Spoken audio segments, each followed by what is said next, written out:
রবিবার দেখুন, জানুন সত্য রামায়ণ, যা এখনো কোনো সংবাদ মাধ্যমে প্রচারিত হয়নি। একসময় এই সত্য রামায়ণ আদালতের নির্দেশে নিষিদ্ধ ঘোষিত হয়েছিল, পরে সে নির্দেশ উঠে যায়। কেন? তবে কি আদালত এই সত্য রামায়ণকে মান্যতা দিয়েছিল? দশরথের কি আরো 350 জন স্ত্রী ছিল? ঋষ্যশৃঙ্গ মুনি কি রাম, লক্ষ্মণ, ভরত, শত্রুঘ্নের পিতা? দেবী সরস্বতী কি কৈকেয়ীর দাসী মন্থরা? নারদের অভিশাপেই কি বিষ্ণুর মর্তে রাম হয়ে জন্মগ্রহণ? সীতা কি সম্মতি দিয়ে রাবণের সঙ্গে লঙ্কায় যান? রাম কি লক্ষ্মণকে হত্যা করতে চেয়েছিলেন? এমন অনেক অজানা তথ্য জানতে দেখুন সত্য রামায়ণ দিগদর্শন চ্যানেলে। প্রতি রবিবার রাত 10টায় প্রকাশিত হবে। লগ ইন করুন, সাবস্ক্রাইব, বেল আইকন ছুঁয়ে গ্রাহক হন। Information provided by the speaker, presenter on the IDSC platform is for general information purposes only. All information is provided in good faith. However, we make no representation or warranty of any kind, express or implied, regarding the accuracy, adequacy, validity, reliability, availability, or completeness of this information. নমস্কার, সুজিত চট্টোপাধ্যায় দিগদর্শন থেকে বলছি। আবার সপ্তাহের যে অনুষ্ঠানটি আপনাদের সামনে হাজির করি প্রতি সপ্তাহে, সেই অনুষ্ঠানটির নাম সত্য রামায়ণ। রামায়ণ কেন বিষয় আমরা নিয়ে আসছি এ সম্পর্কে যারা আগের পর্বগুলো দেখেছেন তারা তো জানেন, কিন্তু যারা প্রথম এই অনুষ্ঠানটি দেখছেন তাদের জানিয়ে রাখি, সত্য রামায়ণ এমনই একটি বই, যে বইটি মূল অনুবাদ যেটি করেছেন ইংরেজিতে এবং হিন্দিতে, এবং আসল যে বইটি লিখেছিলেন তার নাম হচ্ছে পেরিয়ার ইভি রামাস্বামী। তিনি কে? তিনি হচ্ছেন দক্ষিণ ভারতের দলিত আন্দোলনের একজন নেতা, কর্মী এবং তামিলনাড়ুর নমস্য ব্যক্তি। তাকে বলা হয় আধুনিক যুগের ভলতেয়ার। এই পেরিয়ার ইভি রামাস্বামীর বইটিতে তিনি উল্লেখ করেছেন কিভাবে ভারতবর্ষে 10 থেকে 15% মানুষ যারা ব্রাহ্মণ্যবাদী এবং উচ্চবর্ণের, তারা কি করে 85% মানুষকে যুগ যুগ ধরে বঞ্চনা করে আসছেন বুদ্ধি বলে, বাহু বলে এবং বিদ্যার জোরেতে। ব্রাহ্মণ তার শিক্ষার অধিকার আছে, বাকিদের নেই, বাকিরা সব অচ্ছুত। বেদেও সেরকম উল্লেখ করা আছে। আমাদের বাংলায় কিন্তু কয়েকজন সামান্য কাজ করেছেন এ ব্যাপারে, সেরকম ভাবে কিন্তু পেরিয়ারের মতন কেউ এগিয়ে আসেননি। মহারাষ্ট্রে বিশালভাবে কাজ হয়েছে, সেখানেতে ফুলে পরিবার কাজ করেছেন। দক্ষিণ ভারতে তো যা কথা বললাম, তামিলনাড়ুতে যদি যান তাহলে দেখবেন সেখানে তারা ভগবানের আসনে বসিয়ে রেখেছেন পেরিয়ার ইভি রামাস্বামীকে। আজকের যে ডিএমকে দল শাসন করছে স্ট্যালিনের, তার যারা প্রতিষ্ঠাতা ছিলেন তারাও কিন্তু ছিলেন এক সময় এই পেরিয়ার ইভি রামাস্বামীর মন্ত্রশিষ্য। কিন্তু ক্ষমতার লোভ বড় লোভ, সেজন্য তারা পেরিয়ার ইভি রামাস্বামী যে কথাটা বলেছিলেন যে স্বাধীনতা দিবস পালনের কোনো প্রয়োজন নেই, এটা ব্রাহ্মণ্যবাদী সংস্কৃতিতে আরো নতুন করে পরিবেশিত হচ্ছে, ওরা মানতে পারেননি। কেননা সংসদীয় রাজনীতিতে ক্ষমতা বজায় রাখতে গেলে তো এগুলো মানলে চলবে না। যাই হোক, সে প্রসঙ্গ আলাদা। আমরা এই সত্য রামায়ণে যেটা জানাতে চাইছি, আমাদের পশ্চিমবাংলার অনেক মনীষীও কিন্তু স্বীকার করেছেন যে রামায়ণ আসলে রাম ছিলেন ব্রাহ্মণ্যবাদের একজন কি বলবো আত্মসমর্পণকারী ব্যক্তি, এবং তাদের কথায় তিনি চলেছেন এবং ব্রাহ্মণ্যবাদ প্রতিষ্ঠার জন্য কিন্তু রামচন্দ্র কাজ করেছেন। আমি বলছি এই জন্য যে রামচন্দ্র চরিত্রটির বাস্তব অস্তিত্ব থাকুক বা না থাকুক সেটা অন্য প্রশ্ন, কিন্তু চরিত্রটির কাজকর্ম এরকমই ছিল। আমাদের বাংলার মনীষীরা অনেকে বলেছেন, সেটা তো আপনারা একটু আগে আপনাদের দেখিয়েছি, আপনারা দেখেছেন। আজকে আমরা যেটা আলোচনা করছি সেটা হচ্ছে রামায়ণের কয়েকটি চরিত্র, যে চরিত্রগুলো উপেক্ষিত থেকে গেছে। তার অন্যতম এবারের পর্বে আমরা আলোচনা করব, সেটি হচ্ছে বিশ্বামিত্র মুনি আর সুনয়না। কে সুনয়না? আগে আপনাদের বলি বিশ্বামিত্র মুনি সম্বন্ধে। বিশ্বামিত্র মুনি আপনারা জানেন যে রাজা দশরথের পরিবারে কিন্তু এই দুজন ঋষি, বশিষ্ঠ এবং বিশ্বামিত্র, দুইজন ছিলেন। বিশ্বামিত্র অস্ত্র শিক্ষা করেছিলেন এবং বিশ্বামিত্র এমন স্বার্থপর ব্যক্তি ছিলেন, তিনি দেখলেন যে রামচন্দ্রকে যখন অস্ত্র শিক্ষা করিয়েছি তার তো একটা পরীক্ষা নিতে হবে, তা পরীক্ষাটা তো খেলার ছলে নেওয়া যাবে না। তিনি তাকে সরাসরি নিয়ে গেলেন জঙ্গলে, নিয়ে গিয়ে ওই তারকা রাক্ষসী নামে যে এটাকে বলা হয়, আসলে সেখানকার আদিবাসী, বনাঞ্চলের আদিবাসী, তাকে ওই ছোট্ট রামচন্দ্রকে দিয়ে হত্যা করিয়ে দিলেন। রামচন্দ্র বলেছিলেন যে আমাকে তো আপনি শিখিয়েছেন যে কেউ আক্রমণ না করলে তাকে হত্যা করতে না, তা আজকে তো এই তারকা আমাকে কোনো আক্রমণ করেনি। বলে তোমায় করেনি, আমাদের তো করেছে, আর ব্রাহ্মণদের রক্ষা করার দায়িত্ব তো ক্ষত্রিয়র। বলে কি অন্যায় করেছেন? বললে এই দেখো না, বনেতে এই বনের ঋষিরা যাগ যজ্ঞ করে, ও এসে ভণ্ডুল করে দেয়। এবার একটু যুক্তিবাদী চিন্তা ভাবনা দিয়ে ভাবুন, কেন তারকা আদিবাসী গিয়ে ওই ভণ্ডুল করে দেয়? তার কারণ হচ্ছে, বন হচ্ছে শান্ত একটা জায়গা, পশু পাখি তারা নিজেরা একসঙ্গে বসবাস করে, আর এই ব্রাহ্মণ্যবাদীরা সেই অধিকার করে, ভূমি অধিকার করে, বনভূমি অধিকার করে সেখানে গিয়ে যাগ যজ্ঞ করে, পরিবেশ দূষণ করে, ধোঁয়া তৈরি করে, জোরে জোরে মন্ত্র পড়ে তার নিস্তব্ধতা, নীরবতা বনাঞ্চলকে খান খান করে দেয়। পশু পাখিরা ভয়ে পালিয়ে যায় এবং শত শত পশু বলি দিয়ে তারা সেখানে যজ্ঞ করত। এইটার বিরুদ্ধেই কিন্তু প্রতিবাদ ছিল যারা ওই বনবাসী আদিবাসী। দেখবেন আজকের বিজেপি কিন্তু আদিবাসী বলেন না, কারণ আদিবাসী বলতে গেলে তো স্বীকার করে নিতে হবে যে ভারতবর্ষের তারা আদিবাসিন্দা।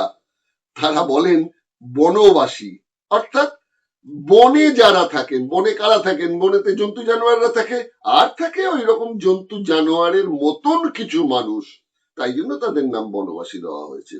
যাই হোক, সে প্রসঙ্গেও যাচ্ছি না। তো এই যে কথা বললাম, যে এই যে বিশ্বামিত্র, এই বিশ্বামিত্র প্রসঙ্গেই আপনাদের সামনে আমরা এবার আলোচনা করব। বিশ্বামিত্র প্রসঙ্গে আপনাদের একটুখানি একটা প্রতিবেদনের মধ্যে দিয়ে জানাবো। আর জানাবো যার কথা বলছিলাম, সেটা হচ্ছে সুনয়না। সুনয়না হচ্ছেন রাজা জনকের স্ত্রী।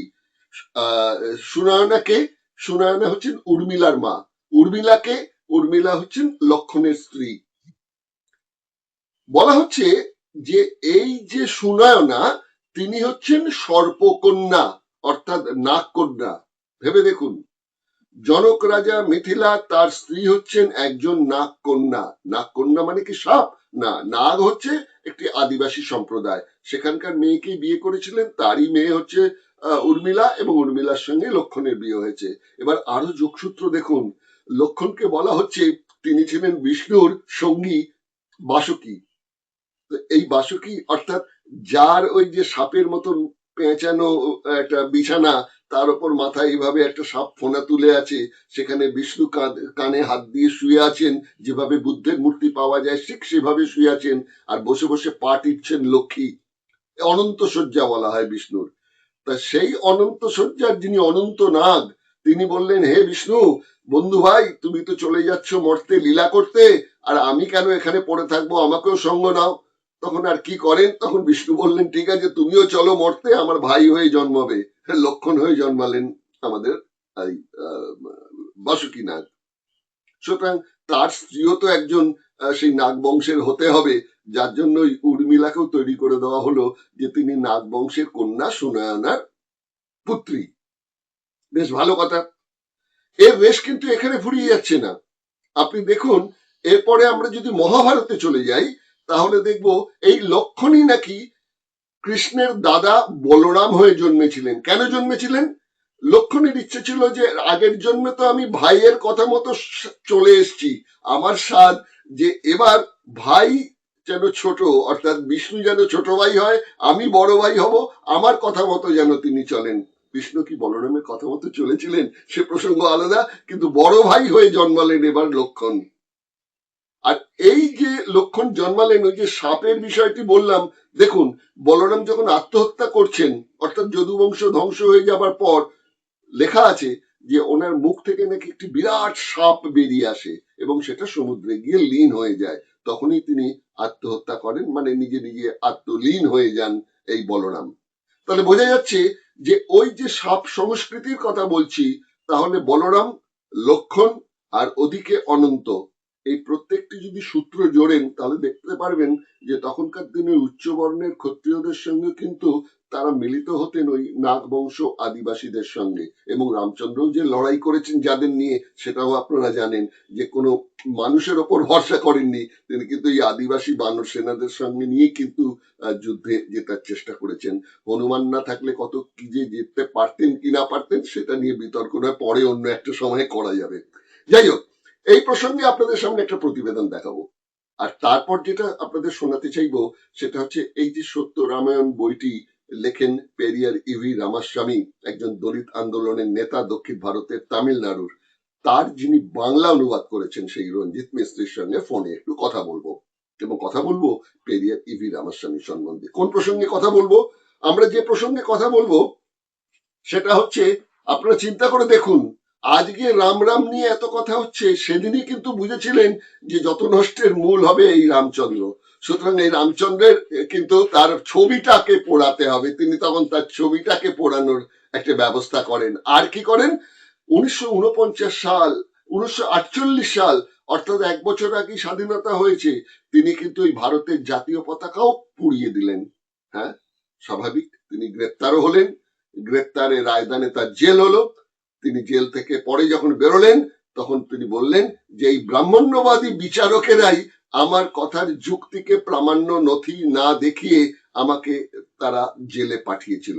সুতরাং এই ব্রাহ্মণ্যবাদী সংস্কৃতি যে আদালতেও কাজ করেছে সে কথাও উনি বারবার বলেছেন। আর আলোচনা করব, তিনি যে সংগঠন বানিয়েছিলেন সেই সংগঠনের অন্যতম নেতা ছিলেন আন্নাদুরাই, অর্থাৎ ডিএমকে দলের প্রাথমিক পর্বের কথা বলছি। সেই ডিএমকে দলের যার সঙ্গে তার একটা সম্পর্ক তৈরি হলো সেটা আবার বিচ্ছেদ হয়ে গেল এই 15ই আগস্ট স্বাধীনতা দিবস পালন করা হবে কি হবে না নিয়ে। কেননা আমাদের রামাস্বামী বলেছিলেন যে এই স্বাধীনতা দিবস পালনের কোনো অর্থ নেই, কিন্তু আন্নাদুরাই তো সংসদীয় রাজনীতিতে থাকতে চান, তার বিরাট স্বপ্ন। তিনি বললেন না না, কেন এটা, কেন স্বাধীনতা দিবসটা মানতে হবে, অন্যান্য আমাদের দ্রাবিড় ভূমির জন্য যা লড়াই সেটা আলাদা কথা।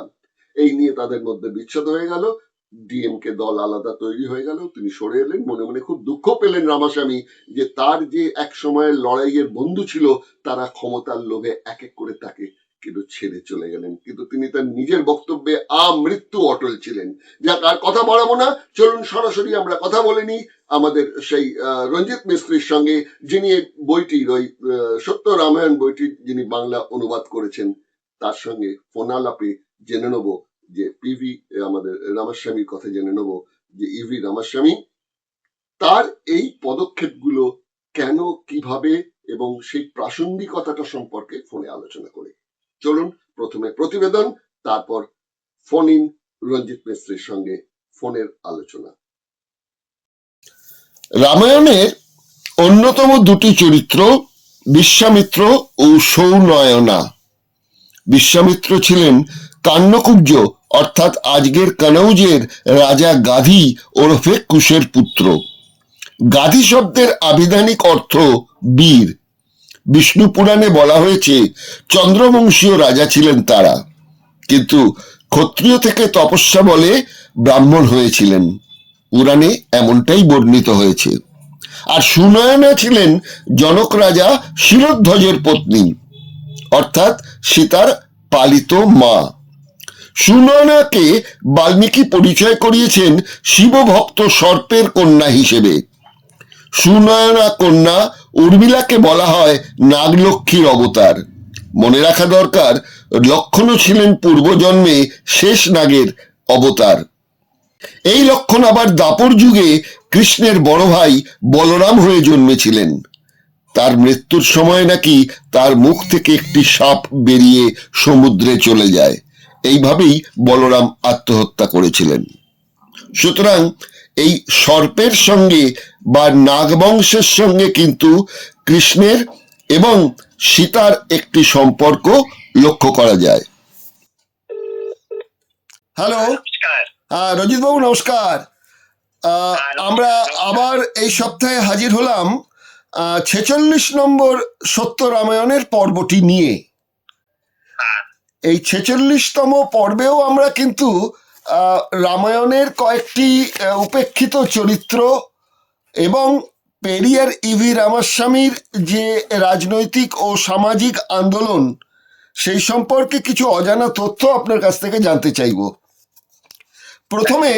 প্রথমে আমরা চলে যাই, সেটা হচ্ছে গিয়ে রামায়ণ প্রসঙ্গে। রামায়ণের দুটি চরিত্র পাচ্ছি হিসেব মতন খুব ইম্পর্টেন্ট, কিন্তু বাল্মীকি সেভাবে তাদের সামনে আনেননি। একজনের কিছুটা আনলেও তার নাম হচ্ছেন ঋষি বিশ্বামিত্র, হ্যাঁ আর আরেকজন হচ্ছেন রাজা জনকের স্ত্রী সুনয়না। প্রথমে বিশ্বামিত্রের কথা বলি। বিশ্বামিত্রকে বলা হচ্ছে তিনি ক্ষত্রিয় রাজা গাধির পুত্র, যিনি গায়ত্রী মন্ত্রের রচয়িতা। হুম, অস্ত্র শিক্ষার নামে আদিবাসী হত্যা করিয়েছিলেন তিনি রামচন্দ্রকে দিয়ে খুব ছোট্ট বয়সেই। এনাদের বাড়ি কান্নকুব্জ অর্থাৎ আদিবাসস্থান যদি পারস্য হয়ে থাকে, সেখান থেকে এই যে গাধী পদবিটা আমরা পাচ্ছি, এর সঙ্গে ফিরোজ গাধীর কোনো সম্পর্ক আছে কিনা জানি না, সেটা ঐতিহাসিকরা বলতে পারবেন। তবে মনে হচ্ছে যে এই যে গাধী পুত্র বলা হচ্ছে বিশ্বামিত্রকে, এবং ইরান থেকে আসার একটি পরিবার, সেখান থেকেও এই গাধী টাইটেলটার মানে গাধী শব্দটার বাংলা মানে করলে দাঁড়ায় নাকি বীর এবং সৎ সৎ ব্যক্তি। তা যাই হোক, ওই ফিরোজ গান্ধী আর এই বিশ্বামিত্রের গাধী পরিবার, এটা আলাদা কথা চলে গেল।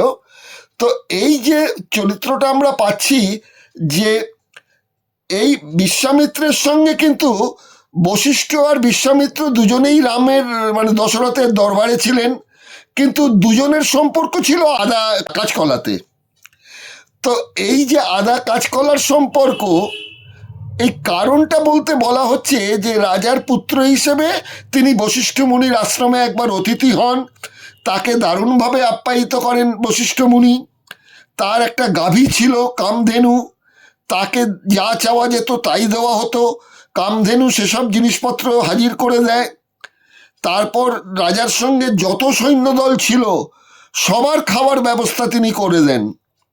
তখন রাজা আশ্চর্য হয়ে বলেছিলেন যে আমি তো ক্ষত্রিয় রাজা, আমাকে আপনি এই কামধেনুটা উপহার স্বরূপ দিন।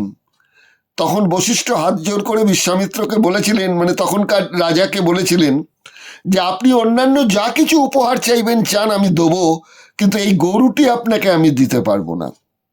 হ্যাঁ তো এই নিয়ে তাদের সঙ্গে একটা মানে বচসা হয়েছিল এবং একটা যুদ্ধর মতো হয়েছিল।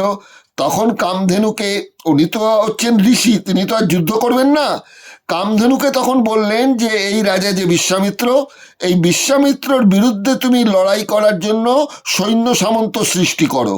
তখন কামধেনু নাকি হাজারে হাজারে সৈন্য সামন্ত সৃষ্টি করলো এবং বিশ্বামিত্র তাদের কাছে হেরে গেলেন এবং তার এক পুত্র বিশ্বামিত্রের মারা গেল। এই হচ্ছে বিশ্বামিত্র এবং বশিষ্ঠ মুনির দুজনের ঝগড়ার কারণ। এরকম আমরা একটা রামায়ণে পাচ্ছি। এখন এই বিশ্বামিত্র হঠাৎ দেখলাম যে ক্ষত্রিয় থেকে তিনি হয়ে গেলেন ব্রাহ্মণ, তপস্যা করে আর কি। মানে তপস্যা করলেও তখনকার দিনের এই ক্ষত্রিয়রা ব্রাহ্মণ হতে পারতেন। হ্যাঁ এর কারণটা আমার একটা ব্যাখ্যা আছে, কিন্তু আমি আপনার কাছে ব্যাখ্যাটা শুনতে চাইছি। এই ক্ষত্রিয় এবং এই ব্রাহ্মণ, এদের মধ্যে একটা নিকট সম্পর্ক তাহলে প্রথম থেকেই তৈরি হয়েছিল। হ্যাঁ প্রথম থেকেই তৈরি হয়েছিল। এর বিশেষ কারণ একটা আছে, সেটা হচ্ছে যে ক্ষত্রিয়রা সবথেকে বেশি ক্ষমতাবান ছিল হ্যাঁ, এবং ক্ষত্রিয়দের ভয় ছিল ব্রাহ্মণদের যে ক্ষত্রিয়রা আমাদের যে আধিপত্য, সে আধিপত্যটা ওরা না নিয়ে যায়। এই জন্য ওরা বারবার চেষ্টা করেছেন অ্যাপিজ করার, ক্ষত্রিয়দের কোনো না কোনো ইসে ভূষিত করে কোনো কোনোভাবে তাদেরকে অ্যাপিজমেন্ট করা যায় কিনা। এই চক্রান্তে অনেক সময় এদের মধ্যে কেউ কেউ যারা বেশি ক্ষমতাশালী হয়ে যায় কিংবা বেশি চতুর হয়ে যায়, তাদের কাউকে না কাউকে ওরা ব্রাহ্মণ উপাধি দিয়ে ওদেরকে সন্তুষ্ট করার চেষ্টা করে, যাতে করে ওদের আধিপত্য যাতে কোনোদিন কম না হয়ে যায়। এইটাই বিশেষ কারণ ছিল। তো যে এই জিনিসের পুনরাবৃত্তি আমরা দেখতে পাচ্ছি, যে বুদ্ধদেব প্রবলভাবে হিন্দু ধর্ম এবং বৈদিক ধর্মের বিরোধী ছিল, বুদ্ধদেবের মৃত্যুর পর তার অনুরাগীদের একাংশকে গ্রাস করে নিয়ে বুদ্ধদেবকে বিষ্ণুর নবম অবতার বানিয়ে তাকেও একটা হিন্দুত্বকরণের একটা জায়গায় পৌঁছে দেওয়ার একটা রাজনৈতিক কৌশল কাজ করে গেছে। আপনি একটু 100 বছর আগে যান, 100-150 বছর আগে হ্যাঁ বঙ্কিমচন্দ্র যখন লিখেছিলেন, বন্দে মাতরম লিখেছিলেন, হ্যাঁ হ্যাঁ, হ্যাঁ তখন তিনি কিন্তু পুরো ভারতবর্ষের কথা বলে রাখেননি। হ্যাঁ তিনি কিন্তু 7 কোটি বাঙালির উপরে লিখেছিলেন বন্দে মাতরম। হুম কিন্তু পরবর্তীকালে সেই 7 কোটি বাঙালির থেকে 30 কোটি হয়ে গেল, 30 কোটি থেকে এখন 140 কোটি হয়ে গেল। হ্যাঁ মানে কিভাবে হ্যাঁ এই যে এই জিনিসটা, যেমন এই ধর্মের ব্যাপারে বলুন, বিশ্বমিত্র বাকি, এরা একটা ছোট ছোট গণ্ডির মধ্যে ছিল। এদেরকে বৃহৎ পরিসরে নিয়ে এসে এদেরকে দিয়ে এক্সপ্লয়টেশন করানো কিংবা এদেরকে ইউজ করে ব্যবহার করে অন্যকে শাসন করা, এটা তখন ছিল, এখনো আছে। আজকে যে বিতর্ক হচ্ছে বন্দে মাতরম নিয়ে, আপনি তার চরিত্র খুঁজে দেখুন, বঙ্কিমচন্দ্রের বই পড়ুন, বন্দে মাতরম লেখা, তবে বুঝতে পারবেন কিভাবে এইভাবে এরা সাপ্রেস করেছে। এটাও তার একটা রূপ। অতীত থেকে আজ পর্যন্ত এটা ব্রাহ্মণিকদের বারবার হয়ে এসেছে। আর বঙ্কিমচন্দ্র সংস্কৃতে যে লিখলেন সুজলাং সুফলাং মলয় শীতলম, তখন তো কোনো ব্রাহ্মণ ছাড়া অন্য কারোর তো সংস্কৃত পড়ার জায়গা ছিল না, যার জন্য তো রামায়ণ মহাভারত কোনো সাধারণ মানুষ পড়বার সুযোগ পাননি। আমি যা বইপত্র ঘেঁটে দেখলাম যে আজ থেকে মাত্র 150 বছর আগে, মাত্র 150 বছর আগে এই গীতার বঙ্গানুবাদ করেছিলেন কালীপ্রসন্ন সিংহ, এবং পরবর্তীকালে রামমোহন রায়, এবং তার পরবর্তীকালে আরও কয়েকজন। মানে 150 থেকে 250 বছর বয়স হচ্ছে বাংলা গীতার, কিন্তু এটাকে এমনভাবে প্রচার করে দেওয়া হচ্ছে যে গীতা নিয়ে বাঙালি নাকি হাজার হাজার বছর ধরে বাঙালি নাকি এই সনাতন গীতা পাঠ করে আসছে। যাই মিলটা খুঁজে পেলাম আর কি এই আপনার কথার মধ্যে থেকে। আচ্ছা যাই হোক, এবার আমরা চলে আসি ওই রাজা জনকের যে স্ত্রী সুনয়না সম্পর্কে। একটা মারাত্মক তথ্য পেলাম রঞ্জিত বাবু। মারাত্মক তথ্যটা এই যে এই সুনয়না তো জনক রাজার স্ত্রী, তার যে কন্যা উর্মিলা সে হচ্ছে লক্ষণের স্ত্রী, আর পালিতা কন্যা সীতা সে হচ্ছে রামের স্ত্রী। আর তার যে ভাই অর্থাৎ জনক রাজা শিরধ্বজের ভাই কুশধ্বজ, তার 2 পুত্রী মান্ডবী আর সুতকৃতি, এদের সঙ্গে বিয়ে হলো ভরত এবং শত্রুঘ্নর। ওদের কথাটা একটু বাদ দিচ্ছি, আমি সুনয়নার কথা চলে আসি। বলা হচ্ছে যে সুনয়না ছিলেন একজন নাগ কন্যা, মানে নাগ বংশের কন্যা।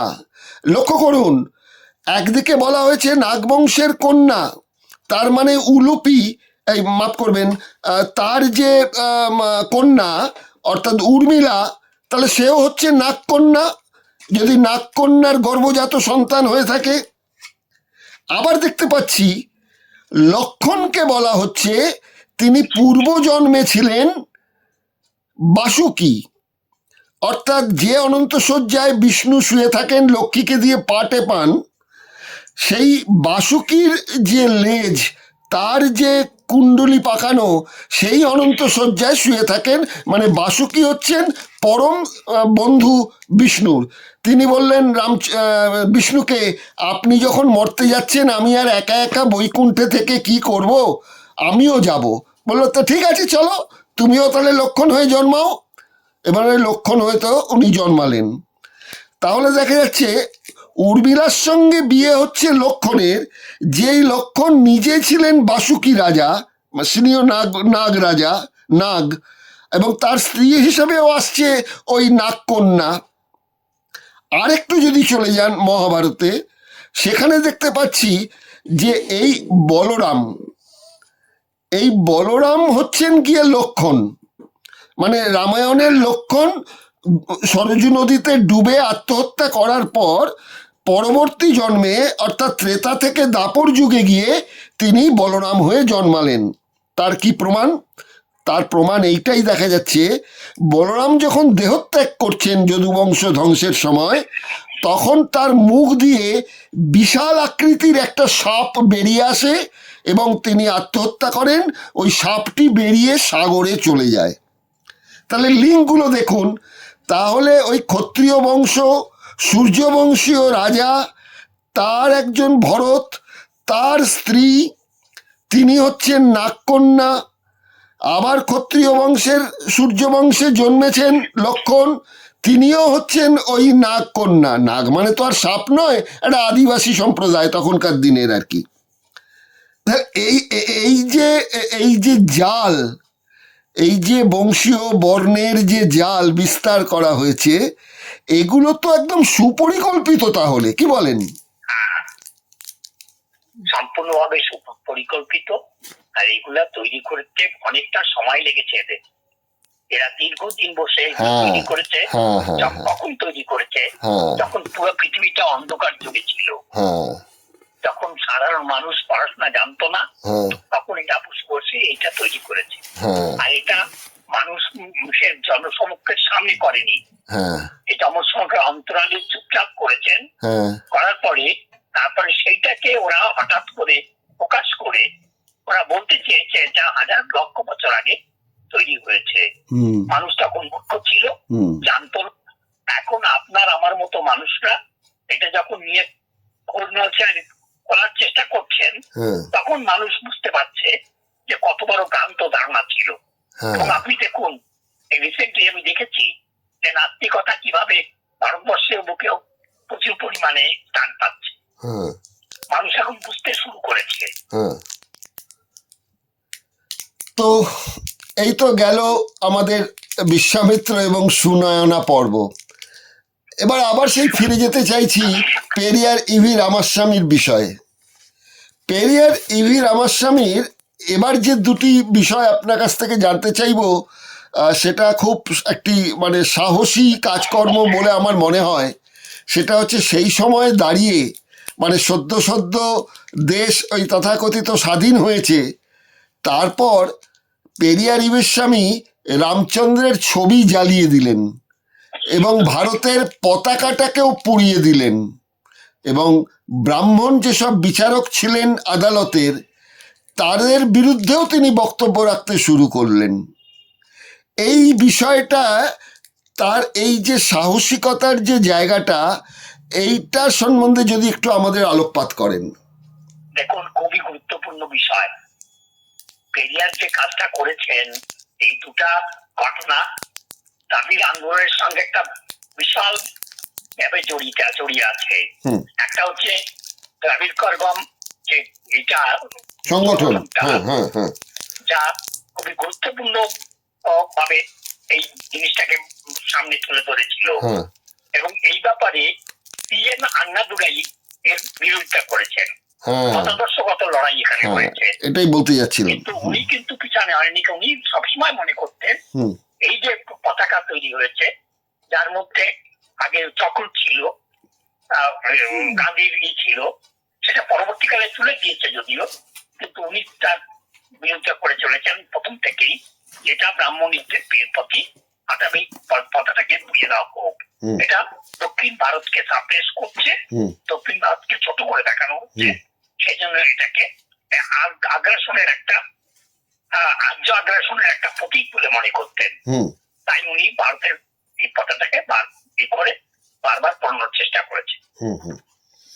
আরেকটা জিনিস দাদা, এই প্রসঙ্গে যেটা আন্নাদুরাই প্রসঙ্গে বললেন, সেটা বলা হচ্ছে যে ইতিহাস যেটুকু পাচ্ছি, সেটা সে সময় আমাদের পেরিয়ার ইভি রামাস্বামী তার সংগঠনের অনুগামীদের মধ্যে একটা কালো রঙের জামা পরার বিষয়টি করেছিলেন, মানে একটা ড্রেস কোড মতন করা হয়েছিল। এবং এই ড্রেস কোডটা করার পর আন্নাদুরাইয়ের সঙ্গে নাকি যে তার ব্যবধানটা রচিত হলো, এই মূল বিষয়টা মানে দ্রাবিড় কাজাগামের যে দলের ভাঙনটা ব্যাপার বলছেন, মানে ফ্রিডম ফোর্স, ব্ল্যাক শার্ট সংগঠন, এগুলো যে তৈরি করেছিলেন, এগুলো নিয়ে কি হলো মানে আন্নাদুরাইয়ের সঙ্গে? আন্নাদুরাইয়ের পরে যে কোম্পানিটা তৈরি করেছিলেন, সেটা পরে ডিএমকে হয়ে গেল। যে ডিএমকে যে পার্টিটা হ্যাঁ, হ্যাঁ, ক্ষমতা আছে হ্যাঁ, হ্যাঁ, তারা হুম, বিশেষ করে পেরিয়ার সবসময় বিরোধিতা করেছেন হুম, যে এই তারা কোন রকম রাষ্ট্রীয় ক্ষমতায় হ্যাঁ, নির্বাচিত যাবেন না, হ্যাঁ, কোনো ক্ষমতা নেবেন না, ইলেকশনের রাজনীতিতে ঢুকবেন না। হ্যাঁ, কিন্তু আন্নাদুরাই সবসময় চেষ্টা করেছেন সে ক্ষমতায় ঢোকার রাস্তা তৈরি করেছেন, হ্যাঁ, ইলেকশনে যাতে কোনো ক্ষতি না হয়। হ্যাঁ, যার ফলে এই বিরোধিতার পরে আন্নাদুরাই কি করলেন, ডিএমকে পার্টি তৈরি করলেন। হ্যাঁ, ডিএমকে পার্টি তৈরি করে ডিএম ডিকের সঙ্গে হ্যাঁ, দ্রাবিড় কারবারের সঙ্গে একটা বিরোধ তৈরি করলেন। হ্যাঁ, দ্রাবিড় কারবাম আজও তামিলনাড়ুতে কাজ করে চলেছেন, হ্যাঁ, কিন্তু তারা কোন রকম ক্ষমতা দখলের রাজনীতি করেনি। হ্যাঁ, কিন্তু আন্নাদুরাই এই মানে চক্রান্ত বলতে পারেন হ্যাঁ, করে ও কিন্তু আস্তে আস্তে হিন্দি বলার সঙ্গে ওর মানে তৈরি করেছেন, হ্যাঁ, সম্পর্ক তৈরি করেছেন এবং ভোটের রাজনীতিতে লাভ নেওয়ার চেষ্টা করেছেন। হ্যাঁ, এই দুটার মধ্যে এইটাই পার্থক্য। হ্যাঁ, হ্যাঁ, হ্যাঁ, হ্যাঁ, হ্যাঁ, হ্যাঁ। এবং আমরা যেটা জানতে পাচ্ছি যে 1947-এর অক্টোবরে দ্রাবিড় কাজাগামের যে কুড্ডালোর সম্মেলন হলো এবং 1948-এ যে তুতিকোরিন সম্মেলন হলো সেটা বয়কট করেছিলেন আন্নাদুরাই। রামাস্বামী এই ঘটনাগুলি লক্ষ্য করে আন্নাদুরাইয়ের বিরুদ্ধে দ্রাবিড়দের স্বাধীনতা আন্দোলনকে বিপথে চালনা করার একটা অভিযোগ তিনি নাকি জানিয়েছিলেন। আর এরপরেই আন্নাদুরাই ওই দ্রাবিড় মুনেত্রা কাজাগাম বা ডিএমকে দলটা যে তৈরি করলেন এবং স্বাধীন রাষ্ট্রের দাবি থেকে তো সরে এলেনই, রামাস্বামী নাকি এরপর ডিএমকে দলটিকে কান্নের তুলিগাল, মানে যার বাংলা করলে দাঁড়ায় অশ্রুবিন্দু, এইটা বলে নাকি উনি সম্বোধন করেছিলেন। আবার এই সময় একজন কংগ্রেসের মুখ্যমন্ত্রী কে কামরাজকে একজন প্রকৃত তামিল বলে তিনি সমর্থন করেছিলেন। এই জায়গাটা বিষয়টা কি? এই যে বিষয়টা আমার কাছে খুব একটা ক্লিয়ার নয়, হুম, কিন্তু দেখা যাচ্ছে যে পেরিয়ার বিশেষ করে পেরিয়ারের ব্যক্তিগত যে লাইফটা ছিল হুম, সেটা আপনি বলতে পারেন একেবারে সম্পূর্ণভাবে ধর্ম বিরোধী হুম, একটা প্রতীক হিসাবে কাজ করেছেন হুম, এবং সেখানে উনি আন্নাদুরাইকে করার জন্য হুম, কম্পিটিশনে আনার জন্য হুম, উনি এই কাজটা করেছিলেন। হুম, ওনাকে সমর্থন করেছিলেন কংগ্রেসের হুম, রাজা রাজা কি বলেন নামটা ভুলে যাচ্ছি, কার? কামরাজ? হ্যাঁ কামরাজকে। হুম, উনি কামরাজকে ওর প্রতিদ্বন্দ্বী হিসাবে ইউজ করেছেন। তো আচ্ছা, আসলে দেখা যায় যে পেরিয়ার সম্পূর্ণভাবে ক্ষমতা দখলের রাজনীতি থেকে দূরে থেকেছেন। হুম, হুম, হুম, হুম, হুম। এবং আমরা যেটা পাচ্ছি 1948-এর সেপ্টেম্বর মাসে দ্রাবিড় কাজাগাম দুটুকরো হয়ে গেল। এই সময় ভীষণ দুঃখের সঙ্গে পেরিয়ার রামাস্বামী বলেন, জীবনানন্দম আমাকে ছেড়ে গেছে, স্বামী চিদাম্বরমরাও তাই, কোভাই আন্নাই মৃত্যু ছেড়ে গেছে, পন্নাম বালানাও ছেড়ে গেছে, কে এম বালসুব্রমণিয়ামে কি হয়েছিল যে সে আমাকে ছেড়ে চলে গেল? তবে আমি এসব ত্যাগের ফলে একলা হইনি, অতএব আন্নাদুরাইও যদি চলে যেতে চায় তাকে যেতে দাও।